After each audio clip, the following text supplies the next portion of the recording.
जो लोग इस लाइव को देख रहे हैं, और ये मैं बहुत दिन बाद आपसे अपील कर रहा हूं कि आप इसको शेयर कर दें, जिससे कि हमारे साथी जुड़ सके। एक समस्या है थोड़ी सी, उस पर आपसे बात करनी है।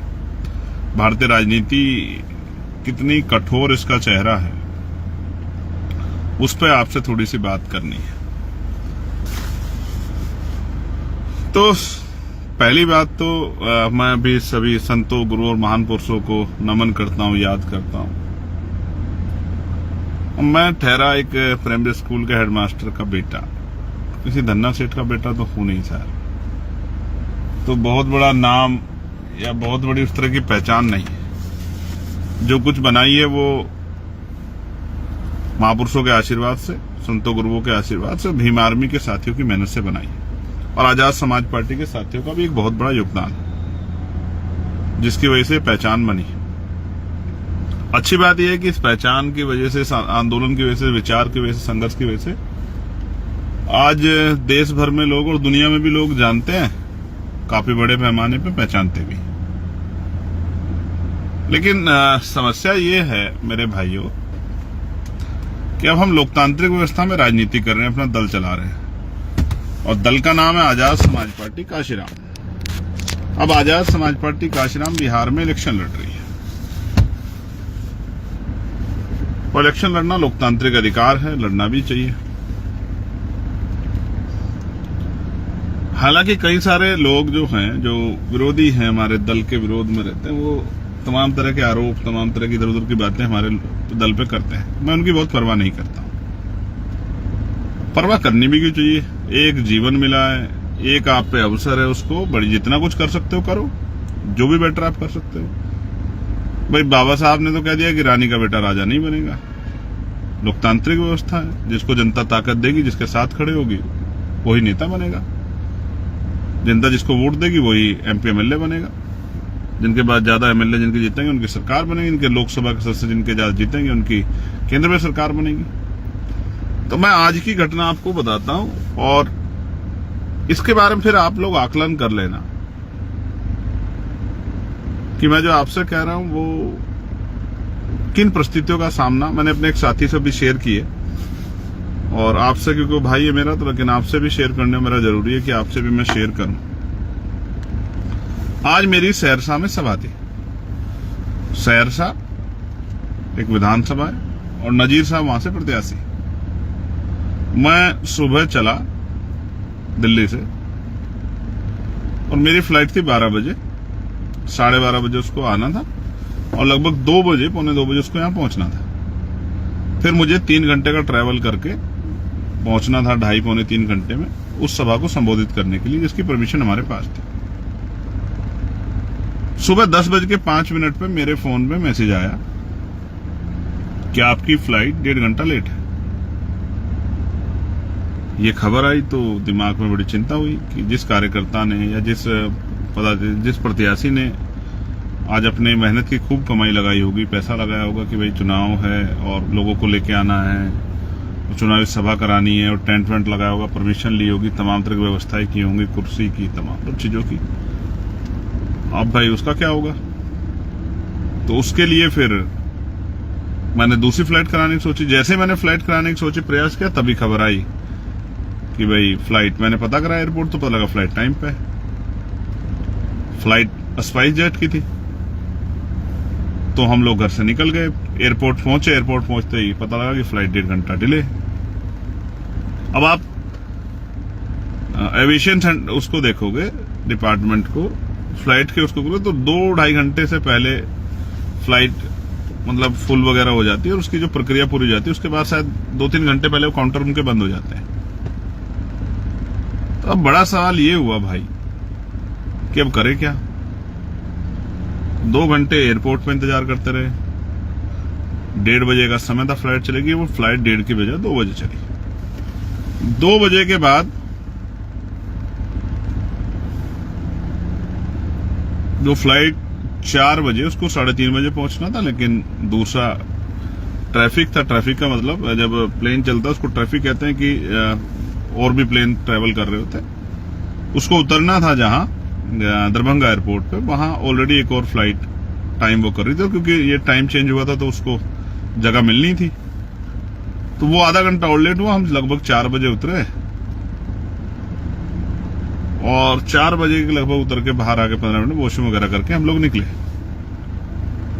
अब सभा स्थल है, क्योंकि सड़क है, 150 किलोमीटर जाना है, 3 घंटे 3.5 घंटे का रास्ता है।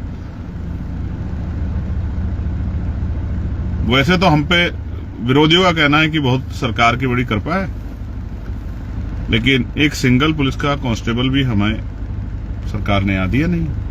इलेक्शन कमिश्नर ने दिया एप्लीकेशन करने के बाद। ठीक है यार, नहीं देते उनकी मर्जी है भाई। अब अपना जीवन तो एक बार जानते हो, एक दिन जानी है, तो उसकी काहे ज्यादा परवाह करनी। तो हम लोग उसकी चिंता नहीं कर रहे, लेकिन मैं आपको बता रहा हूं कि कृपा मेरे ऊपर ज्यादा, मेरे विरोधी इस बात को कहते हैं। अब क्या है कि हम लोग निकले तो जाम और तमाम तरह की चीजें, और टोल टैक्स में भी इस तरह की समस्या आती है। लेकिन बेसिक समझाने का कारण ये है कि सोचो हम लोग निकले हैं और परमिशन का एक टाइमिंग है, इस समय से इस समय तक परमिशन होगी, और फिर लोग दूर से आते हैं जाते भी है, सर्दी का समय और बारिश का मौसम है। जब आप पे उस तरह की व्यवस्था नहीं होती तो 3 घंटे का समय 4 घंटे का हो जाता है।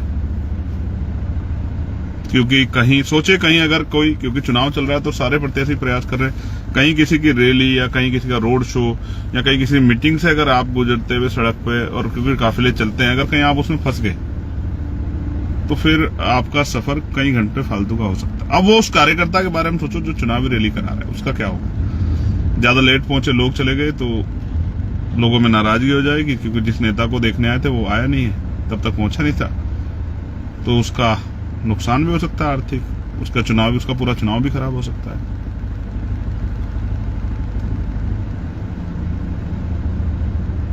अब हम जब निकले तो 2-2.5 घंटे का सफर करके फिर पता लगा कि पुलिस ने और इलेक्शन कमीशन के जो लोग हैं उन्होंने कहा कि अब आप सभा नहीं कर सकते हो, परमिशन का समय ज्यादा हो गया। तो फोन पे ही समझाना पड़ा लोगों को, और फिर अब वहां से वापस हम लोग मुजफ्फरपुर के लिए जाने से पहले रुक गए, मतलब जहां हमें दूसरी जगह जाना है। लेकिन अब सवाल ये है, जो लोग कहते हैं मेरे ऊपर बहुत सारी कृपा है, मेरे ऊपर कृपा तो है, लेकिन वो कमजोर हक वंचित समाज की, मेरे समाज की, दलित पिछड़े मुस्लिम समाज की, मेरी माओ बहनों की, मेरे बड़े बुजुर्गों के, अभिभावकों की, और हमारे महापुरुषों की तो है। इस बात को तो मैं मानता हूं, वरना तो जिंदा कैसे रहता। अब इस कृपा वाले व्यक्ति के बारे में आप इतना जानिए कि जब मैं अपनी पार्टी के प्रत्याशियों से कहूंगा कि यार चुनाव 5 साल में एक बार आता है और इस तरह की सिचुएशन ना हो, क्योंकि सब जगह आप देखना कि दूसरी पार्टी के लोग भी काम करते हैं, तो भाई आप लोग किसी बड़े साधन की व्यवस्था कर लो कि एक दिन में 2-3 सभा हो जाए। कहां दौड़ा जा सकता है, 250-250 किलोमीटर का, सड़कें की हालत बहुत अच्छी नहीं है। तो जो लोग विरोधी आरोप लगाते हैं वो कहेंगे देखिए चंद्रशेखर हेलीकॉप्टर से घूम रहे हैं। अब जो लोग चुनाव लड़ रहे हैं, लाखों रुपए खर्च कर रहे हैं, तो वो 3-4 लोग मिलकर हेलीकॉप्टर कर सकते हैं। ऐसा हमारा प्रयास भी रहेगा। लेकिन सवाल ये है कि जहां मैं अभी खड़ा हूं, जहां रुक के मैं लाइव कर रहा हूं, बिहार का जो के हालात हैं, आपने खुद देखा होगा कि बिहार में किस तरह गोली और तमाम तरह की चीजें हो रही, और मैं वो शख्स हूं जिसके ऊपर गोली ऑलरेडी चली। और आपकी जानकारी के लिए मैं बता दूं कि भाई यहां मेरे पास कोई सुरक्षा व्यवस्था नहीं है, क्योंकि सुरक्षा काम होता है सरकार का, और इलेक्शन में इलेक्शन कमिश्नर और तमाम जो यहाँ की वो होती है एजेंसियां, वो इस काम को करती है। तो केंद्र की सरकार को लगता है, जबकि ये हम लोग वैचारिक लड़ाई लड़ रहे हैं और मैं एक वैचारिक व्यक्ति हूं, कि उनका मानना है, उन्होंने मुझे Y+ सुरक्षा भी दी है, तो वो उत्तर प्रदेश में और वो हरियाणा में और जम्मू कश्मीर में। तो केंद्र की हमारी सरकार को लगता है और एजेंसी को कि दिल्ली में या बिहार में या देश के और राज्यों में मुझे खतरा नहीं, ये उनकी सोच है, इसलिए उन्होंने और कहीं मुझे सुरक्षा प्रोवाइड करवाई नहीं। तो मैं सोचता हूं एक आदमी को कितनी परेशानियों से गुजरना पड़ता है।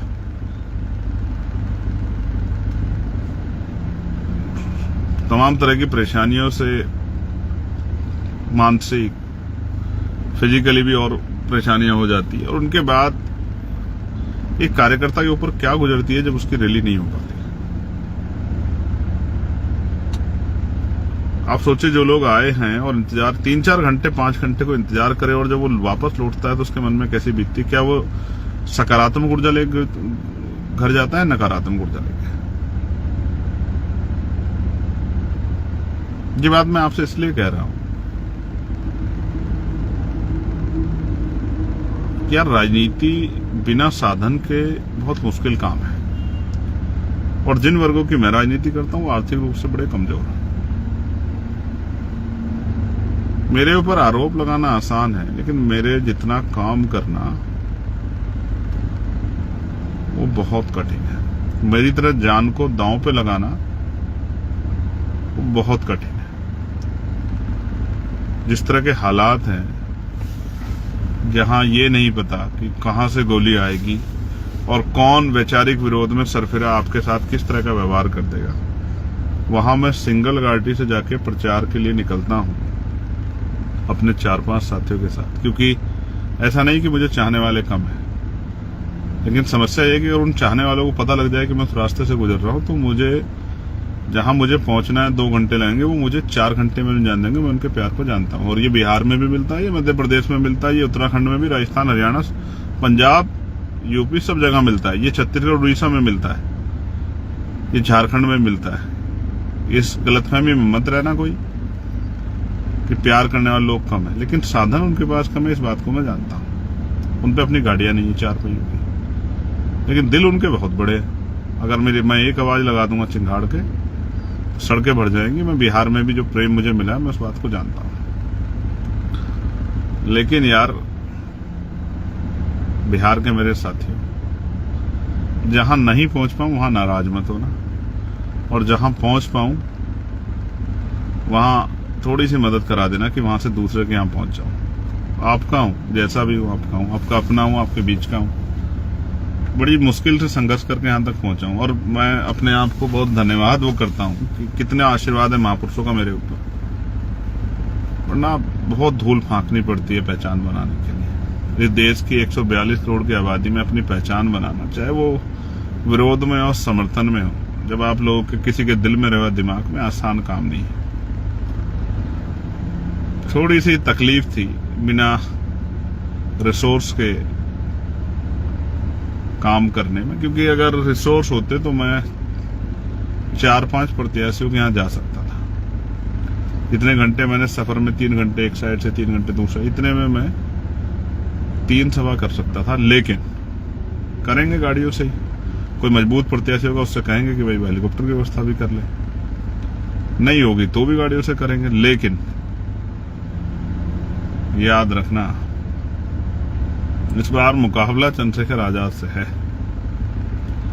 किसी गलतफहमी मत रहना, धीरे धीरे कारवा आगे बढ़ेगा, और वो दिन आएगा जिस दिन बाबा साहब अम्बेडकर, माननीय काशीराम साहब और तमाम बहुजन महापुरुषों का सपना पूरा होगा कि देश भर में हमारा राजकाज बनेगा। जो मुझे सुन रहे हैं वो जहां पर भी, मैं उनसे भी कहूंगा, लड़ाई लंबी है और कठिन है थोड़ी सी, लेकिन लड़नी तो है यार। कुछ करके दिखाओ, काम करो, मेहनत करो। तो आसान लड़ाई नहीं है। जब लोग 50 होते हैं मैं तब भी वही इतनी हिम्मत से बोलता हूँ, जब 5 लाख होते हैं तब भी इतनी हिम्मत से बोलता हूँ, जब 50,000 होते हैं तब भी इतनी हिम्मत से बोलता हूँ, जब 5,000 होते हैं तब भी इतनी हिम्मत से बोलता हूँ। व्यक्ति से फर्क नहीं पड़ता। अब उनमें सिपाही कितने हैं, पहरेदार कितने हैं काम करने वाले, इस बात से फर्क पड़ता है। तो मैं बिहार आ गया हूं।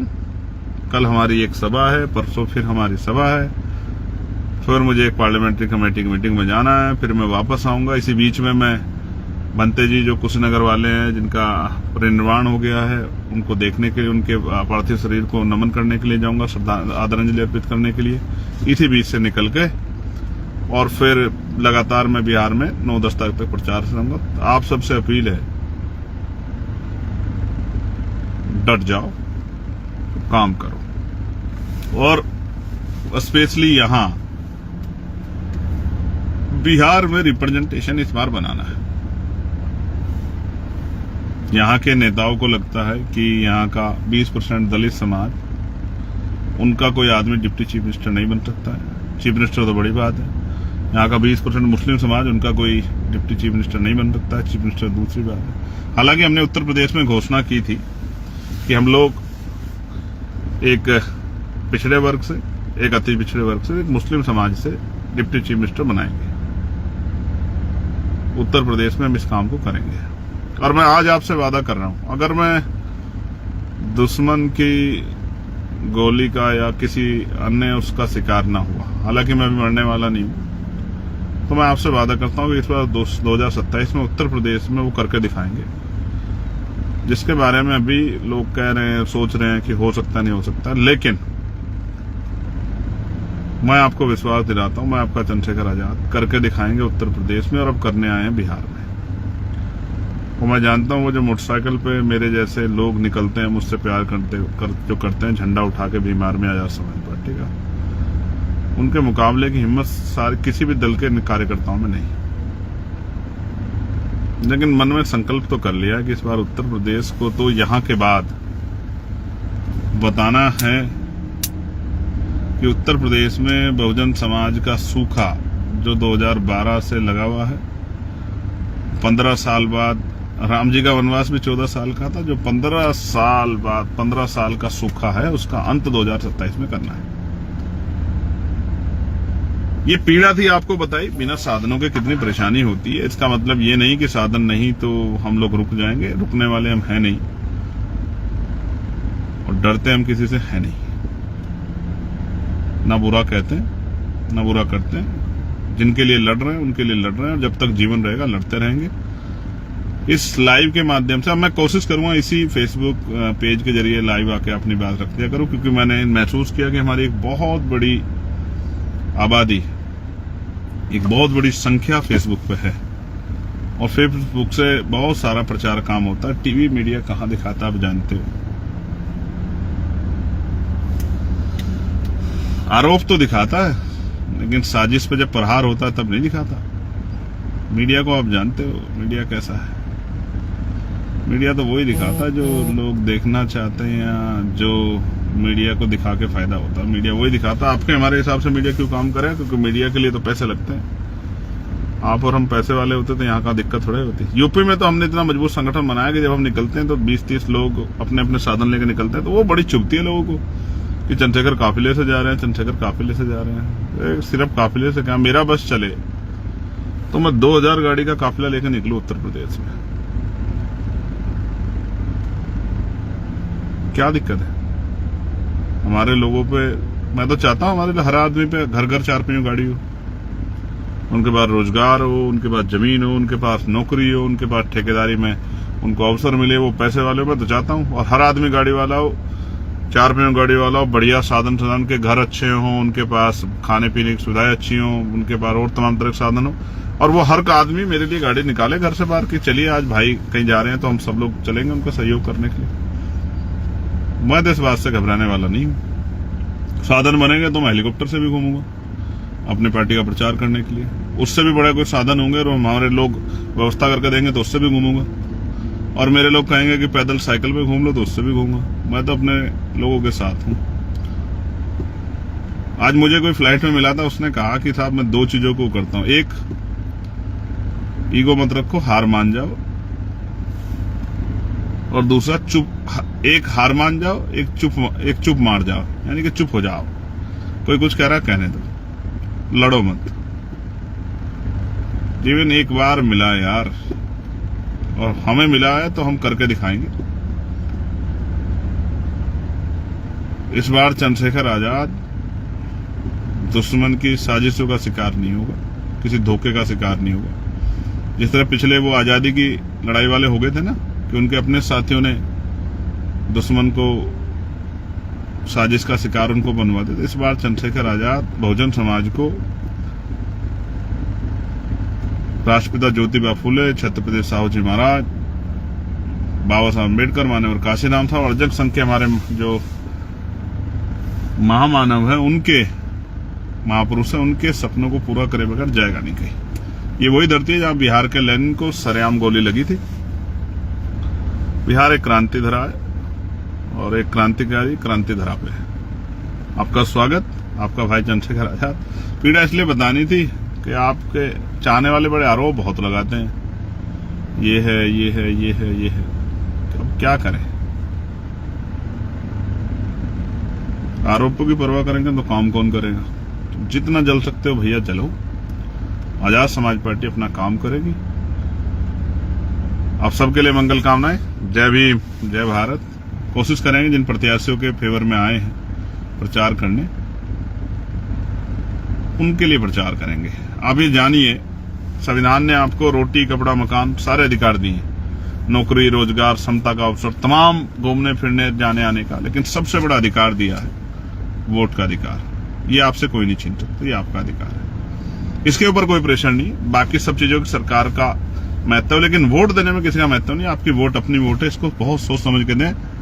और जहां आजाद समाज पार्टी का प्रत्याशी है उसको तो ये समझ के वोट दें कि वोट हम मनुवाद की छाती पर कील ठोकने के लिए और आजाद समाज पार्टी यानी कि महापुरुषों की विचारधारा के दल को शक्ति देने के लिए कर रहे हैं। हमारी वोट हमारा संरक्षण करेगी, क्योंकि जब चुनाव के बाद 5 साल आपको जरूरत पड़ेगी, आपकी तरफ कोई नहीं देखेगा, तब आप देखोगे कि चंद्रशेखर भाई कहां से आएगा। तो इस बार चंद्रशेखर आजाद को कम से कम इतना प्रतित्व दो कि वो यहां उसकी आपकी समस्याओं पे उसकी पार्टी चुना हुआ नेता यहां छन्नाटेदार अपनी बात रख सके और सदन में बैठे, कुर्सी बैठे लोगों को बता सके कि आजाद समाज पार्टी की बात रखने वाला, गरीबों, कमजोरों की बात रखने वाला यहां आ गया। बहुत बहुत धन्यवाद, आभार।